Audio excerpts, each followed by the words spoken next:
Hi అండి, అందరూ ఎలా ఉన్నారు? ఈరోజు నేను పచ్చి మామిడికాయ రోటి పచ్చడి చెప్తున్నానండి. దీనికి కావాల్సింది మీడియం సైజ్ పచ్చి మామిడికాయ ఒకటి పీల్ చేసి చిన్న ముక్కలుగా కట్ చేసి పెట్టుకున్నాను. మెంతులు ఒక చిన్న table spoon, half table spoon అండి. ఎండుమిరపకాయలు నా కారం తగ్గట్టు 6 తీసుకున్నాను. వెల్లుల్లి రెబ్బలు 6 నుంచి 7 తీసుకున్నాను. పోపుకి ఆవాలు, జీలకర్ర, ఎండుమిరపకాయలు, కరివేపాకు, ఇంగువ,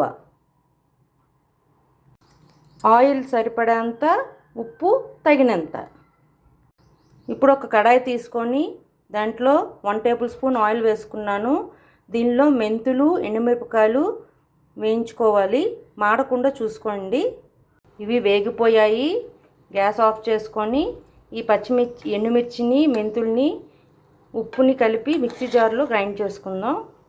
చూడండి, ఈ విధంగా గ్రైండ్ చేసుకున్నాను. ఇప్పుడు దీంట్లోనే వెల్లుల్లి రెబ్బలు, పచ్చి మామిడికాయ ముక్కలు కూడా వేసుకొని చిల్లపల్లాగా గ్రైండ్ చేసుకుంటా. ఈ విధంగా గ్రైండ్ చేసి పక్కన పెట్టేసుకుందాం. ఇప్పుడు దీంట్లో తాలింపు వేసుకుందాం. తాలింపు రెడీ చేసుకుంటున్నాను. ఈ కడాయిలో 1 టేబుల్ స్పూన్ ఆయిల్ వేసుకున్నాను.